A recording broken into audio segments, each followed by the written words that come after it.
नहीं थी, और जब दुश्मन देश आंख दिखाता था तो तब सरकारें कहती थी कि कुछ मत बोलो, कहीं दुश्मन देश नाराज न हो जाए।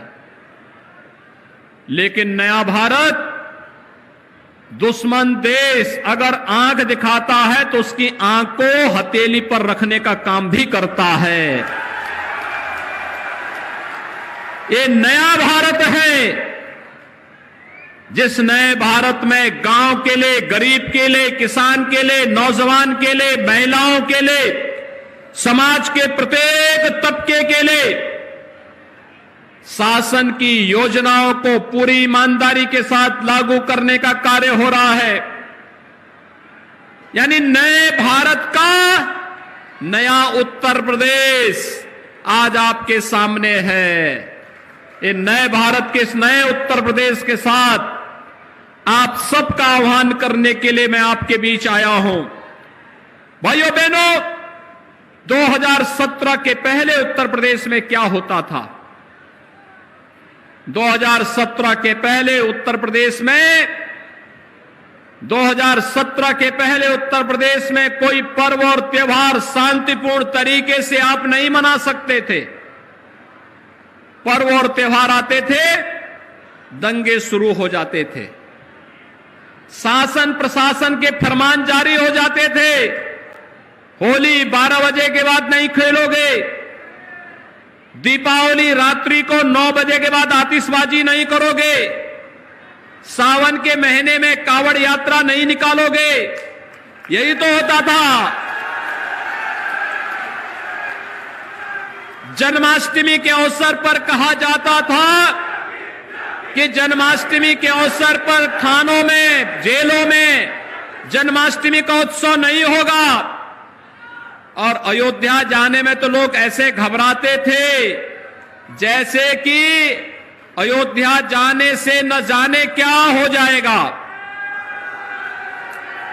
लेकिन आज आपने देखा होगा पर्व और त्योहार कितने शांतिपूर्ण तरीके से संपन्न हो रहे हैं। कोई दंगा नहीं। 4.5 वर्ष में कोई दंगा देखा? कोई दंगा नहीं। प्रदेश के अंदर 4.5 वर्ष के अंदर आपने देखा होगा कोई आतंकी वारदात भी नहीं। बड़े बड़े आयोजन हुए, प्रयागराज में कुंभ हुआ, लोकसभा का चुनाव हुआ, अभी हाल ही में पंचायत चुनाव हुए। मैं देख रहा था हमारे सभी ब्लॉक प्रमुखगण आए हैं, जिला पंचायत के अध्यक्ष आए हैं। आपने भारतीय जनता पार्टी को जिला पंचायत अध्यक्ष और तमाम ब्लॉक प्रमुख जितवाए हैं, इसके लिए मैं आप सबको बधाई देता हूं और धन्यवाद भी देता हूं। लेकिन भाइयों बहनों, बड़े से बड़े आयोजन हो रहे हैं, कोई दंगा नहीं, कोई फसाद नहीं, कोई कर्फ्यू नहीं, कोई रोक नहीं। आप दीपावली मनाइए, आनंद के साथ मनाइए। आप होली मनाइए, आनंद के साथ मनाइए। पर्व और त्योहार आनंद के साथ मनाइए। और कावड़ यात्रा में भी शानदार तरीके से भगवान शिव का भजन गाते हुए कावड़ यात्रा भी निकालिए। कोई रोक टोक नहीं, कोई कर्फ्यू नहीं, कोई फरमान नहीं। और आपकी आस्था के सामने अब तो कोरोना भी पस्त हो गया है। कोरोना ने दुनिया को पस्त किया, आपकी आस्था और आपकी उमंग ने कोरोना को पस्त कर दिया। और इसलिए भाइयों बहनों, क्योंकि सरकार का पहले दिन से था, एक ही संकल्प था, अपराध और अपराधियों के प्रति जीरो टॉलरेंस की नीति के तहत कार्य करेंगे।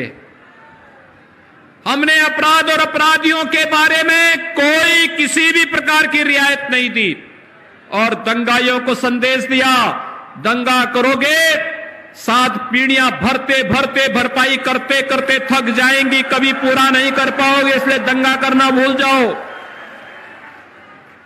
आज किसी पे झूठे मुकदमे नहीं होते, आज विकास के कार्य होते हैं।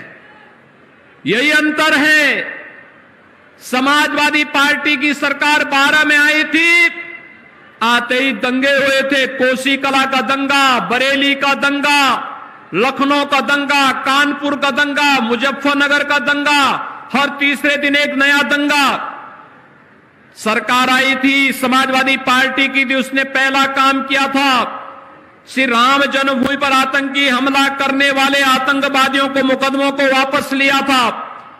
लेकिन भाइयों बहनों, हमारी सरकार जब 2017 में आई, हमने सबसे पहला काम किया, बहन और बेटियों की सुरक्षा के लिए एंटी रोमियो स्क्वाड का गठन किया। हमने पहला काम किया, किसानों का कर्ज माफ किया। 86 लाख किसानों का 36,000 करोड़ रुपए का कर्ज माफ किया। हमारी सरकार ने कार्य किया, और वह कार्य किया था हमारी सरकार ने अवैध बूचड़खानों को बंद करके, हमारी सरकार ने निराश्रित गौ आश्रय स्थलों की स्थापना की कार्रवाई को आगे बढ़ाने का कार्य किया। जब भाइयों बहनों सरकार की नीयत साफ होती है, सोच ईमानदार होती है, तो काम भी दमदार होता है।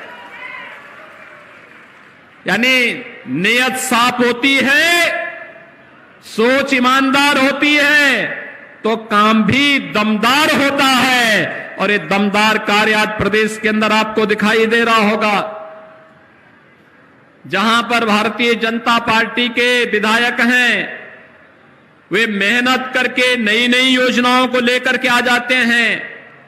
कोई पॉलिटेक्निक बनाता है, कोई डिग्री कॉलेज बनाता है, कोई इंटर कॉलेज बनाता है, कोई मेडिकल कॉलेज बनाता है, कोई हॉस्पिटल लेकर के आता है, कोई आईटीआई और स्किल डेवलपमेंट का सेंटर लेके आता है, कोई उद्योग लेकर के आता है, कोई पर्यटन केंद्र के रूप में विकसित करने के लिए पैसा लेके आता है। जहां पर भारतीय जनता पार्टी के सरकार में कोई विधायक नहीं, भाइयों बहनों, वहां पर सपा, बसपा, कांग्रेस के विधायकों में विकास के प्रति रुचि है ही नहीं। वे तो केवल अपने आप तक सीमित हैं। उनके लिए प्रदेश परिवार नहीं है, उनके लिए अपना और अपना परिवार ही प्रदेश है, उससे बाहर सोच ही नहीं है। और भारतीय जनता पार्टी के लिए, प्रधानमंत्री मोदी जी के लिए पूरा भारत परिवार है, और हमारे लिए पूरा उत्तर प्रदेश की 25 करोड़ जनता ही परिवार है। उन सबके कल्याण के लिए कार्य करना, उन सबके उत्थान के लिए कार्य करना, और उन सबके खुशहाली के लिए कार्य करना। इसलिए विकास की इन परियोजनाओं को एक एक करके आगे बढ़ाने का कार्य हुआ है। याद करिए, हुदहुद चक्रवात आया था 2015 में, और भाइयों बहनों, अप्रैल 2015 में चक्रवात आने के बाद मार्च 2017 तक किसानों का उसका मुआवजा नहीं मिल पाया था। पिछले महीने अतिवृष्टि हुई थी 17 से 19 अक्टूबर के बीच। आज है 9 नवंबर, अब तक हम 5.5 लाख किसानों को उनकी फसल का नुकसान का मुआवजा बांट चुके हैं, और हर जिला प्रशासन से कह चुके हैं, जहां भी अन्नदाता किसानों को नुकसान हुआ है उसका तत्काल आकलन करके प्रदेश में भेजो, और तत्काल किसानों के खातों में पैसे भेज दो। आपने देखा होगा, पहले आपदा में जन धन की हानि होती थी, कोई पूछता नहीं था। महीनों वर्षों तक गरीब को कोई नहीं पूछता था, किसान को कोई नहीं पूछता था, बटाईदार को कोई नहीं पूछता था। आज दुर्भाग्य से कहीं कोई आपदा आई, कोई जनहानि हुई, अगले 24 घंटे के अंदर हमारा विधायक, हमारा सांसद, जिला प्रशासन उस गरीब परिवार के पास सहायता लेकर के, चेक लेकर के पहुंच जाता है कि भाइयों, ये आपका प्रदेश सरकार ने ये मुआवजा इसके लिए उपलब्ध करवाया है। आपने देखा होगा 2017 के पहले किसानों से क्रय नहीं होता था, आड़ती हावी थे। 2017 के बाद किसानों से सीधे क्रय किया जा रहा है। 2017 के पहले गन्ना किसानों का 7 वर्षों का गन्ना मूल्य बकाया था और इस समय हमारी सरकार ने 1,45,000 करोड़ रुपए का गन्ना मूल्य का भुगतान गन्ना किसानों के खाते में कर दिया है। नए सत्र में नई चीनी मिलें चलनी प्रारंभ हो गई हैं और सरकार इस बात के लिए पूरी दृढ़ प्रतिज्ञ भाव के साथ चल रही है कि अन्नदाता किसानों के साथ कोई अन्याय नहीं होने देंगे, कोई शोषण नहीं होने देंगे। धान क्रय केंद्रों को तेजी के साथ विगत वर्ष की तुलना में ज्यादा क्रय केंद्र बनाने के लिए कहा गया है और स्पष्ट चेतावनी दी गई है कि अगर किसान की कोई शिकायत आई तो फिर उस समय जवाबदेही तय करेंगे जो भी जिम्मेदार होगा। पहले नौजवानों के लिए नौकरी के लिए कोई सरकारी नौकरी निकलती थी, एक खानदान वसूली के लिए निकल पड़ता था और उस खानदान में तो महाभारत के सभी रिश्ते थे, काका भी थे, चाचा भी थे, नाना भी थे, मामा भी थे, भांजे भी थे, भतीजे भी थे, बबुआ भी था और बुआ भी थी। ये सभी रिश्ते थे और वे सब वसूली के लिए निकल पड़ते थे। एक गरीब बेचारा जिंदगी भर की कमाई का पैसा बेटे की नौकरी के लिए देता था, न्यायालय स्टे कर देता था, पैसा भी गया, नौकरी भी नहीं मिली। लेकिन 4.5 वर्ष के दौरान भाइयों बहनों उत्तर प्रदेश के 4.5 लाख नौजवानों को सरकारी नौकरी हमारी सरकार ने दिया है।